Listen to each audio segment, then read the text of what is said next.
Nicole Burley, it is Monday, September 13th. This is Rush Hour. Those top stories in just a moment. We have News Nation reporters spread across the country. Tonight, we are also following breaking news for anyone with an iPhone, Apple Watch, or Mac computer. Apple issuing emergency updates after detecting a possible major security flaw. We're breaking down what it means for you. And in Kansas, dramatic body cam footage showing firefighters rushing into this burning building, pulling out children from that engulfed apartment. And to follow up to a story we brought you about two teenagers in custody tonight. They're accused of planning a mass shooting at their Florida middle school. Tonight, the mother of one of those teens speaking one-on-one with News Nation in her first TV interview with a news network. But let's start with breaking news out of California. Right now, President Biden meeting with first responders and firefighters on the ground before surveying the devastation from the Caldor Fire, which is just one of more than 80 large wildfires currently scorching 10 different states, from California to Colorado, Montana to Minnesota. Already this year, more than 5.5 million acres burned. And tonight, President Biden saying his administration is taking action to contain this growing crisis. News Nation correspondent Nancy Liu live for us tonight in California. So, Nancy, what does the president have to say? Quite a lot, Nicole, on the fire situation. President Biden arrived in California within the hour. He'll be here in Southern California later tonight to campaign for Governor Newsom ahead of tomorrow's recall election.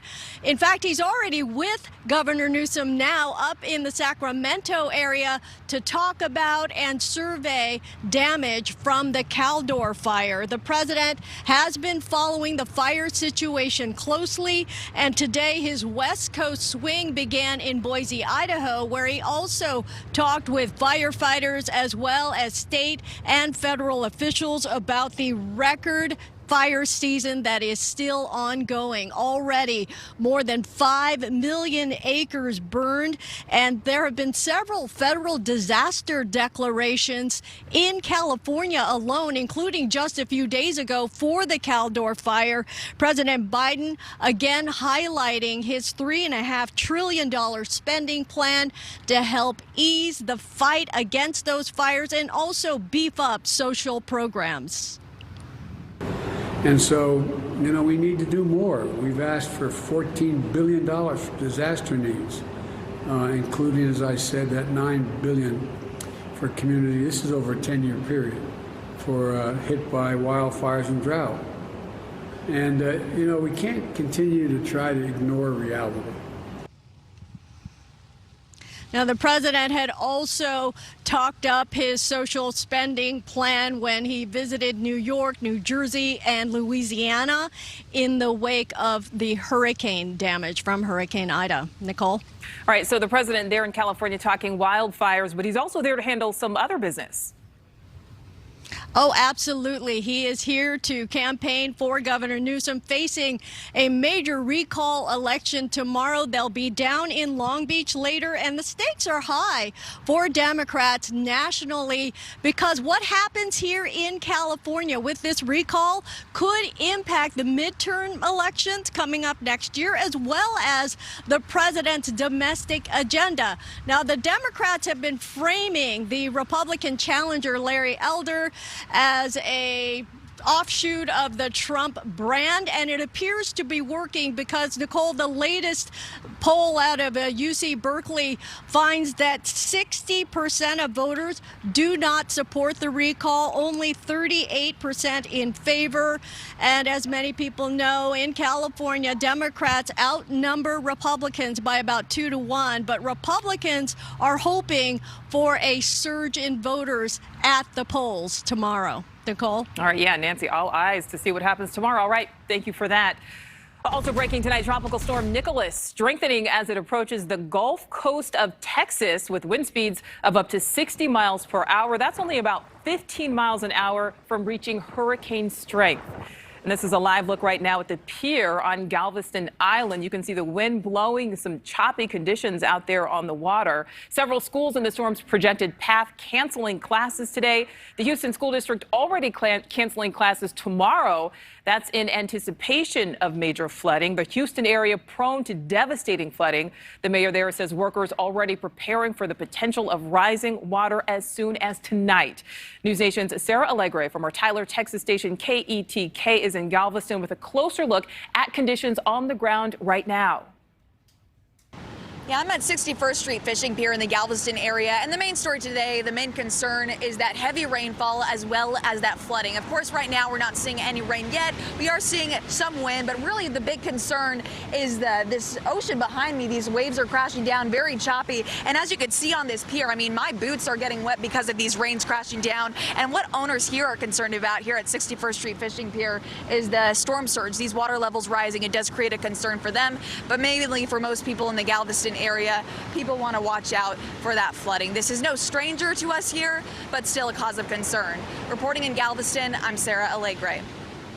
All right, Sarah, thank you for that. All right, take a look at this. This is footage from outside Houston's Toyota Center earlier today. You can see fans lining up early to get into tonight's Harry Styles concert, and they are absolutely getting drenched out there. This video posted around 9 a.m. local time, but some bad news. Styles actually canceled the concert at about 3 p.m.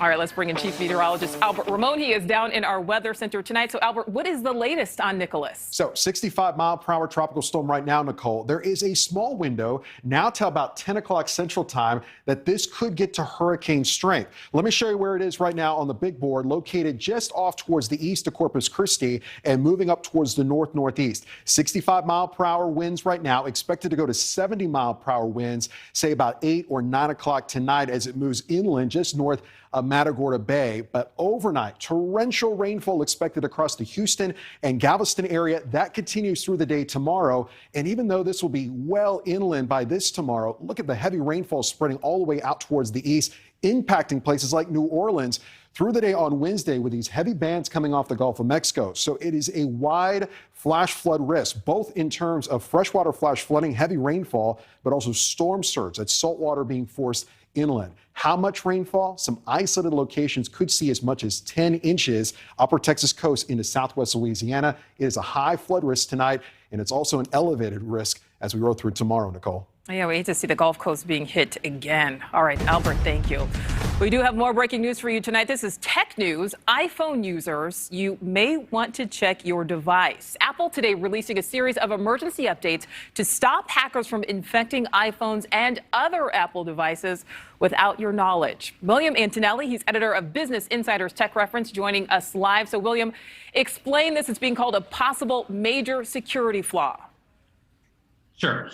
So when we think of security flaws on our phones, on our computers, we usually think of someone sending us an email and us downloading something dangerous. The real issue that Apple is trying to correct here is this group called the NSO group has sent what they call zero-day hacks. What this essentially means is that you get sent something and you don't even have to touch it yourself. Just by it being sent to you, it downloads something malicious onto your device.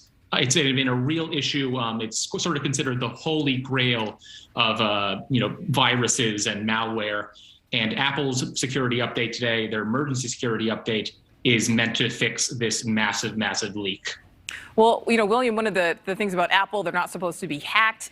How concerned should iPhone users be? Does this mean that they could have already been hacked?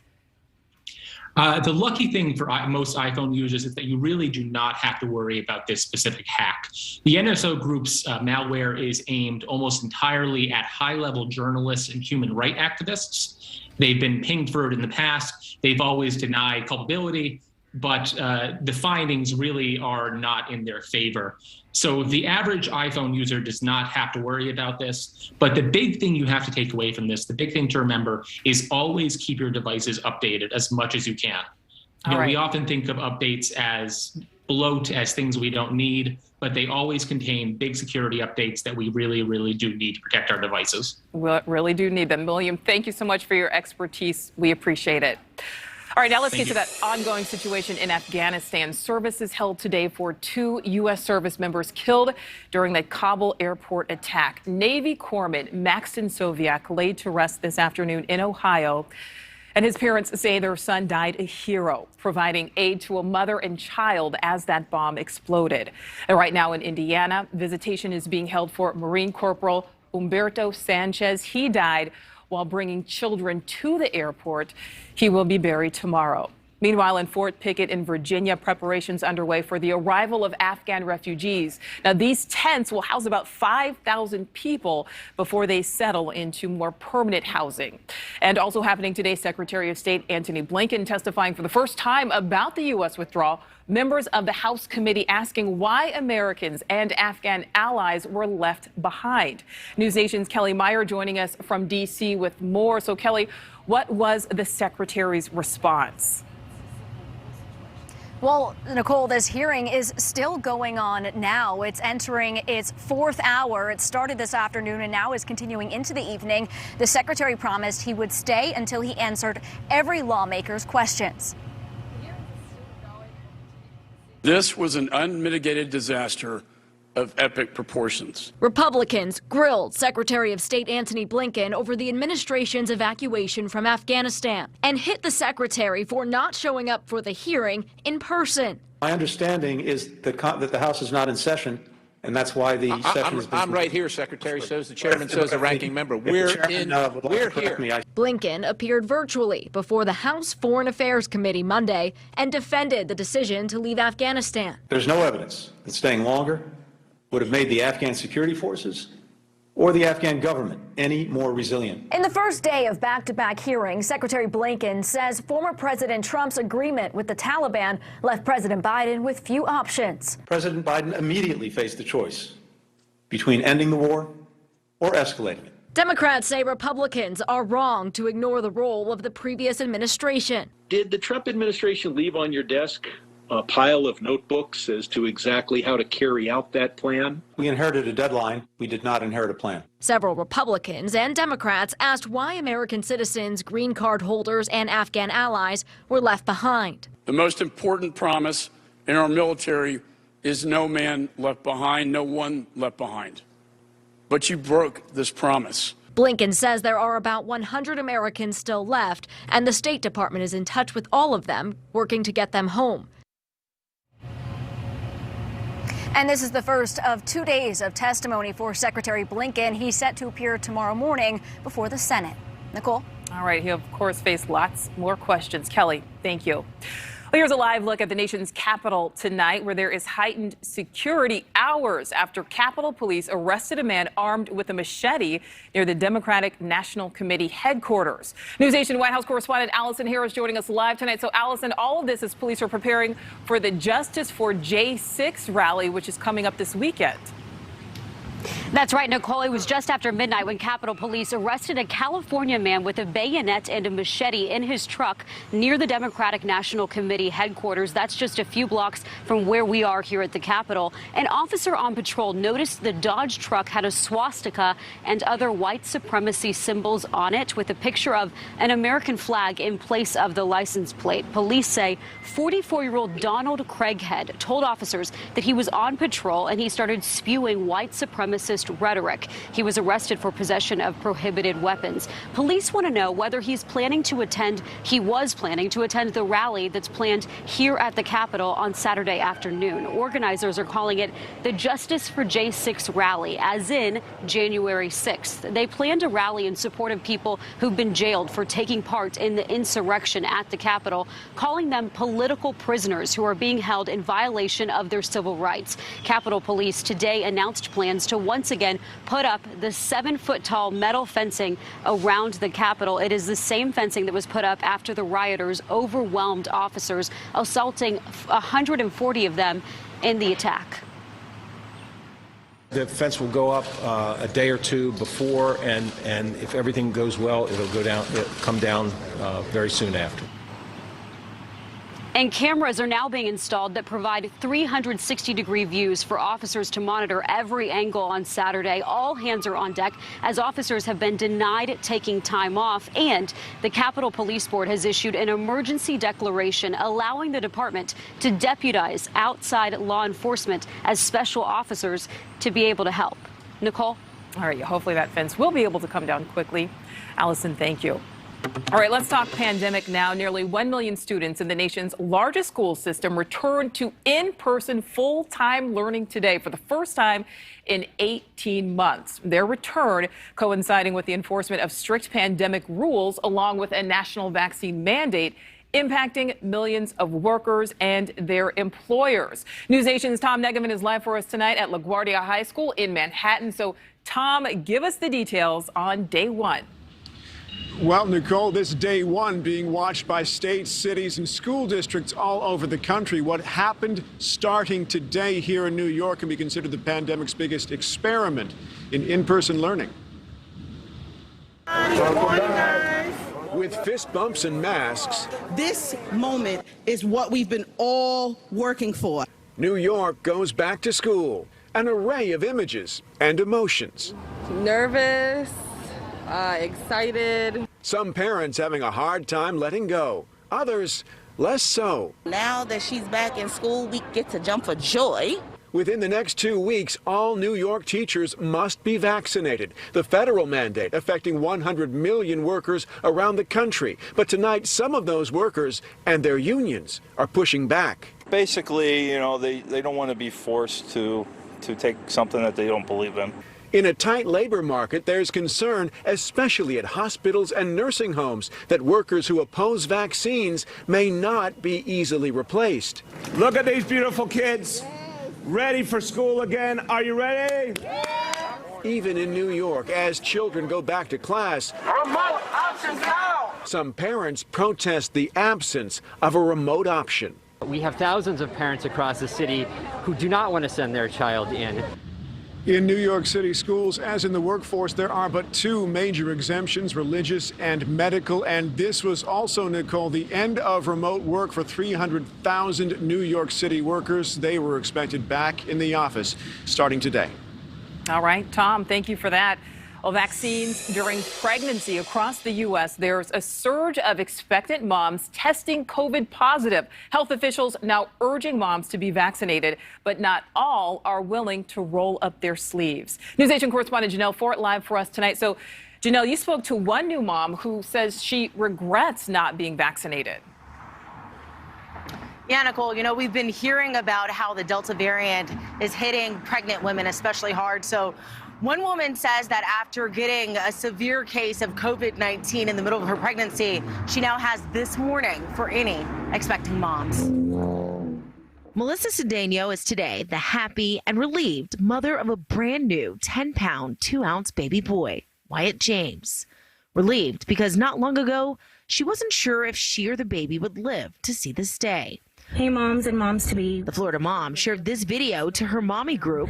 I'm on my way to one of my last appointments. After 2 miscarriages. When Cedeno got pregnant this time, she was reluctant to take any risk. I was worried about what was in the vaccine and how it would affect the baby and myself, and I just wasn't sure. But then at 25 weeks, she got COVID. She ended up in the hospital for 6 days, pumped full of all sorts of drugs to keep her alive. I ended up pumping my body, and therefore the baby, with everything from Tylenol, Robitussin, steroids while I was in the hospital, antiviral, anti-clot, albuterol. Nationwide, doctors say the Delta variant is hitting pregnant women hard. It's very scary to see these patients, gasping for air, really trying to, get better so that they can, have this happy outcome with their babies and their deliveries. Many even dying before they get to see or hold their newborns. In Mississippi, the state health director says in the last 4 weeks, they've lost 8 mothers there. Their babies all survived, but will now grow up without moms. It's been a real tragedy. The CDC urges all pregnant women to get vaccinated, and that studies show it's safe for both mom and baby. But so far, fewer than 25% of pregnant women have rolled up their sleeves. Cedeno wishes she'd taken that advice. If I could go back and do it again, I would have gotten vaccinated the first minute it was available for me. Now, one thing we've learned today is that some doctors in Mississippi are now shifting their care to ask expecting mothers on every visit whether or not they're vaccinated. And despite the CDC's recommendation and the American Board of Gynecology's guidance, the messaging isn't getting to everyone who has questions. So the health department in Mississippi just released a new alert to providers there, Nicole. Yeah, we just want to keep moms and babies healthy. All right, Janelle, thank you. And still to come tonight on Rush Hour, days after police stopped two teenagers planning a Columbine-style school mass shooting. The mother of one of those teens speaking one-on-one to News Nation why she believes her son is innocent. And a young couple on a cross-country trip documenting the entire experience online. Now the boyfriend is back home, but his girlfriend has not been seen nor heard from in weeks. News Nation examines where that investigation stands right now. Where is Gabby? And video you have to see to believe firefighters rushing into this apartment building engulfed in flames. We'll tell you what happened next.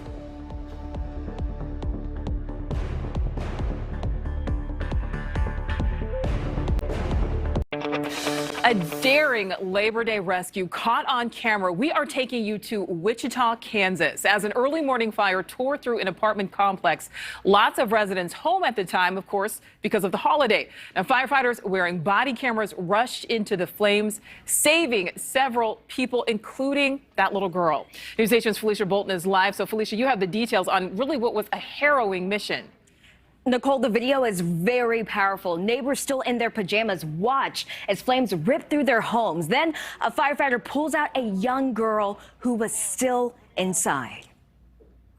Here's a closer look at the body cam footage. A wall of fire blocks the stairwell on the second and third floors. As the flames swell, Wichita, Kansas firefighters use a water hose to put out the blaze, blocking several exits. Then they search the building for people still trapped inside. We got the second line. We're going to move up to the third floor with the second line. They opened up one of the doors below where the fire was burning, and they found two children and a mom that probably didn't realize that there was actually a fire burning in the apartments above them. As they approach a unit on the second floor, the door falls off, revealing a hellish scene. Investigators say the total damage is around $250,000. All right, despite all of these flames, the good news is no one died. Rescuers were able to free people within 2 minutes of arriving to that scene. The fire chief says they actually trained at this exact complex multiple times because the buildings are just too difficult to access. 4 residents and 2 firefighters, though, were treated for injuries on the scene. Nicole? Glad everyone, though, expected to be okay there. All right, still ahead tonight on Rush Hour, Florida police have 2 teenagers in custody. Remember, we told you about this. They're accused of plotting a Columbine-style attack on their middle school. The mother of one of those teens, though, speaking to News Nation one-on-one. That's next. And a young couple embarking on a cross-country road trip documenting the entire journey on YouTube. But tonight, only the boyfriend is back at home. His girlfriend has not been seen from or heard from in weeks.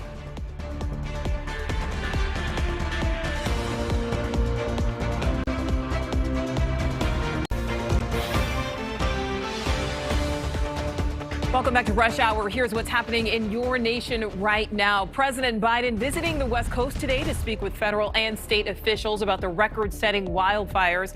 The president stopping first in Boise and then making his way to Northern California near Sacramento to survey damage. He's already issued various federal disaster declarations for California, including one for the massive Caldor Fire near Lake Tahoe. Later today, he'll be switching gears a bit, campaigning in Southern California for Governor Gavin Newsom, who's facing a recall election tomorrow. And Apple releasing a series of emergency security updates today after the discovery of a flaw that leaves devices vulnerable to invasive spyware. Researchers report that an Israeli company was able to infect iPhones, Apple Watches, and Mac computers without so much as a single click.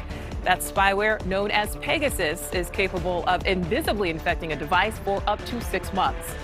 The school bell rang for nearly 1 million New York City school kids this morning. They returned to full-time in-person classes after nearly 18 months of at-home learning. Masks are required, and staffers need to get at least one vaccine dose by September 27th. And a reminder, New York City is the largest school system in the country. Secretary of State Antony Blinken answered questions from House lawmakers today about the U.S. withdrawal from Afghanistan. Today was the first of 2 days of hearings. Republicans grilling the secretary over why Americans and Afghan allies were left behind. Blinken defended the Biden administration, saying that withdrawal had to happen to avoid further escalation. Well, those new details tonight on that 13 and 14-year-old boys. They were recruiting classmates and held Zoom meetings to plan a Columbine-inspired shooting at a Florida middle school. NewsNation's Brian Enton is live from Lehigh Acres. He spoke to the mother of one of those suspects. Now, NewsNation, the only news outlet to be granted an interview. So, Brian, tell us, what did she have to say? Well, first of all, Nicole, the sheriff here said that these kids were 1 second away from a school shooting. 1 second away.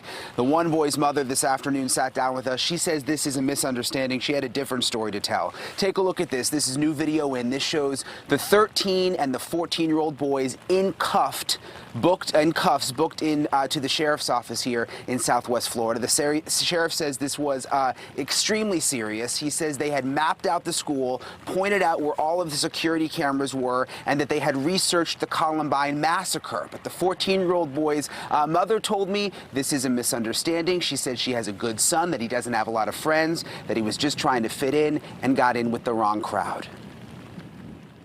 I just never thought to see my son in handcuffs. It was just devastating. Yesterday was the hardest thing ever. For a mom to see their little boy like that, and he just looked so helpless and pitiful. Do you think there's any chance that you are in denial? No. No, not at all. Not when it comes to Philip. He's a good kid. The sheriff says that they found guns and knives inside that 14-year-old's bedroom. We asked the mom about that. She pointed out, she says that they were BB guns, and she says that her son did collect knives and had a number of them inside his bedroom, but she insists that he is not dangerous. Right now, we know those boys will remain locked up for at least the next 21 days. Nicole? Well, and Brian, I want to ask you really quickly, because, you know, we told our viewers about this last week, and then we reported police had been to both boys' homes at least 80 times. Isn't that right? Yeah, 80 times. That is what the sheriff says. And we don't know exactly which calls were to which house, but I asked the mom about that. She says they had been to her house about 8 times, but she says it was just because there were kids fighting in the front yard. And she says also because her dog got out of the house. All right. Brian Enton live for us tonight. Thank you for that. Well, how about this? A young woman on a cross-country road trip with her fiancé is now missing. The pair embracing van life. They'd been on the road out west for weeks, documenting it all on social media. And NewsNation's Marky Martin live for us tonight in Dallas. So, Marky, there aren't a lot of details so far on this woman's disappearance, but what do we know? Yeah, there really aren't, Nicole. And according to authorities, it's now been 3 weeks since Gabby Petito's family last heard from her.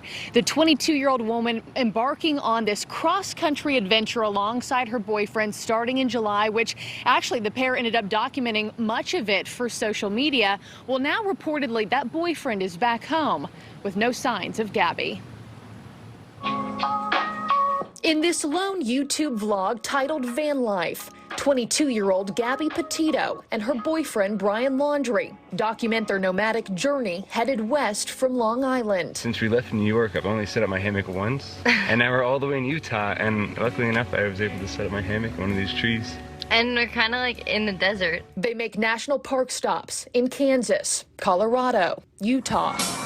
The couple seems young and in love, seen laughing, kissing, cooking out of their van, and enjoying moments of quiet time. Brian's stretching, doing some morning yoga. Weeks later, Petito is now missing under suspicious circumstances.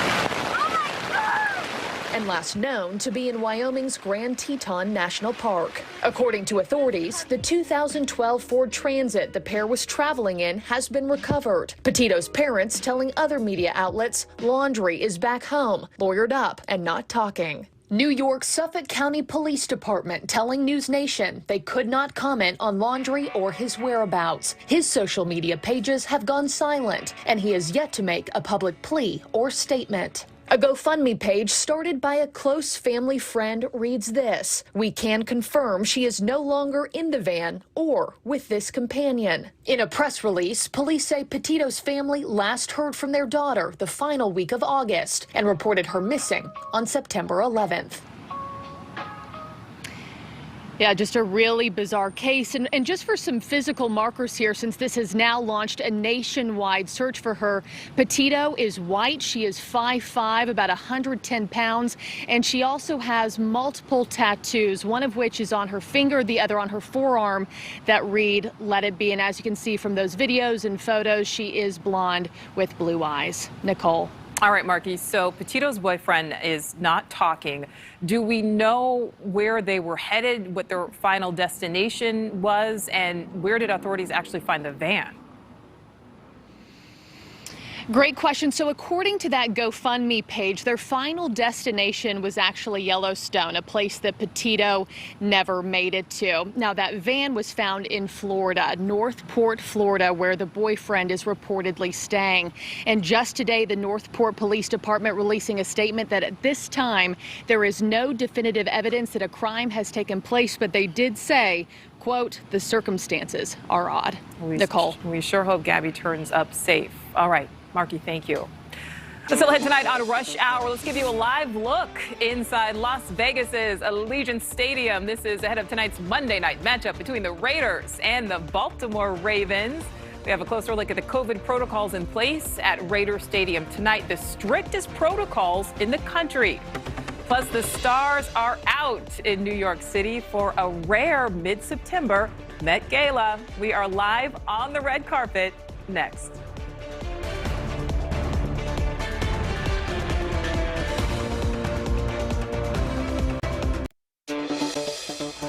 Week 1 of the NFL concludes tonight with the Las Vegas Raiders hosting the Baltimore Ravens. And the Raiders happen to be the first NFL team to require proof of COVID vaccination to enter the stadium. And you are looking live inside right now. Well, you were. Now, so some fans have been lined up since yesterday for alternate screening pre-registration. News Nation's Kate Houston from our Las Vegas station KLAS is live for us tonight. So, Kate, how is that screening process going so far? Well, there is a bit of a wait out here, and as you can see behind me, we have a bit of a line for the alternate screening, but as you can see, spirits are still high here in Las Vegas. This line wraps around the block. We also have a shorter line here for vaccinations. Now, Community Ambulance, which is one of the partners here, expects to administer a few hundred vaccines today, and they're at a point where they may need to get more. Now, once inside, fans can get their first or second dose of the COVID-19 vaccine. They're offering Moderna and Pfizer. Anyone getting a vaccine will be considered partially vaccinated. They must wear a mask during the game. Now, aside from vaccines, this is also the alternate screening area. This is for those who are partially vaccinated, those whose vaccine is not supported by the Clear Health app, those who are unable to upload their vaccine card, or for those bringing a 12 to 13-year-old that's unable to be added. Now, thousands utilize that today and throughout this weekend. Now, this tent will remain open until 7 o'clock tonight. Fans who are ages 0 to 11 do not need to go through this alternate screening, but fans who are 2 to 11 years old do need to wear a mask while they're inside of Allegiant Stadium for the game tonight. Reporting live outside of Allegiant Stadium, Kate Houston, back to you, Nicole. Lots of excitement out there, Kate. Thank you for that. So tonight on Rush Hour, a new update in the sex assault lawsuit against Prince Andrew. What happened in court today?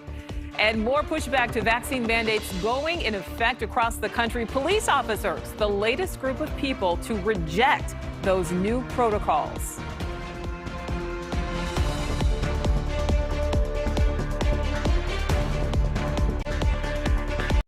All right, let's get you back to Albert Ramon live in the Weather Center for the latest on Tropical Storm Nicholas. So, Albert, where is the system right now? Well, it's just off to the east of Corpus Christi, Texas. But guess what? Not one raindrop right now in Corpus Christi. This is a weak, lopsided tropical storm. There's the center of circulation, but all of the rain really cloud cover. It's the north and northeast of the center of circulation. Live Doppler radar out of Houston showing some of the heavier bands now beginning to impact places like Matagorda Bay and the Galveston Bay. And this heavy rainfall offshore will be pushing inland tonight. So big time rainfall tonight through the day tomorrow for places like Houston. That's why a flash flood watch in effect. Some spots, especially here, upper Texas coast, southwest Louisiana, could exceed 10 inches of rainfall over the next few days, Nicole. All right, Albert, thank you for that. All right, time to talk some Entertainment Nation. The Met Gala is back after a year-long hiatus due to the pandemic. This is a live look right now, the red carpet, where some people are starting to arrive. You can see those interviews happening. News Nation Sam Rubin from our Los Angeles station KTLA joining us live. So Sam, we'll come back to the gala.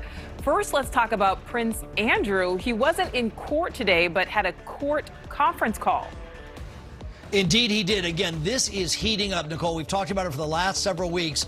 And this purported victim, Virginia Griffey, the woman who is photographed with Prince Andrew, is not letting up. First, the servicing of papers. She really wants him to go to court and testify. Does he continue to hide out in England, or does he somehow break this silence? We will see. But there's just increasing pressure on the prince every single day. I don't know how much longer he can hold off. Ultimately, we don't necessarily know if he did or did not do anything besides posing for that picture, but he's going to have to answer for something. All right, so let's head back over to this side of the pond and some good news. Actor Jeff Bridges in cancer remission, and this follows some news that he was battling COVID, too. This is actually wonderful news from Jeff Bridges himself, his own website, a handwritten note, Nicole, posted today saying that he had a tumor at one time. He was diagnosed with lymphoma months ago, a tumor that he described as being by 9 by 12 inches. He says chemo has worked. It has shrunk to the size of a marble. He also said that he battled COVID-19, but he was vaccinated and felt the symptoms were less than they could have been. And as we're speaking right now, Jeff Bridges reports he's in very good health, back to work in front of the cameras. We love to hear that. All right, Sam, let's get back to the Met Gala. Let's take a live look again at the red carpet, courtesy of the museum. There it is. And this year's theme is In America, a lexicon of fashion. So, Sam, talk to us about this. Talk to us about, I know vaccination is a thing here. Nicki Minaj just this afternoon saying she will not get the shot. She will not be vaccinated ahead of the gala. Yeah, and consequently, I wonder if she will still be welcome. Chance the Rapper, we're looking at in a very unique outfit. What we have been seeing throughout the course of the afternoon, Nicole, are American designers and quote-unquote American fashions. Billie Eilish was extraordinarily beautiful. I'm getting the women's clothing better than the men's. Timothy Chalamet, another of the chair people, it looked like he was wearing an envelope. But in any event, it is designed very specifically to be, head-turning stuff that generates a lot of attention. Keke Palmer working the red carpet. This is a very famous stairwell. You're looking at Billie's train at the very top of the stairwell. Okay. I was trying to talk. I couldn't tell who the star was, but I just see an enormous gown there, and that train looks fabulous. Very, very extra. I love it. Really, really beautiful, and it really framed her face so well. So it'll be interesting to see. Obviously, a lot of videos and photos throughout the course of the evening and tomorrow morning, and we'll find out the winners and the losers. There's Billie, and it really is something there. She looks stunning. A very different look than we normally see from Billie Eilish. She looks fabulous. Not that she doesn't always look fabulous. All right, Sam, thank you for that.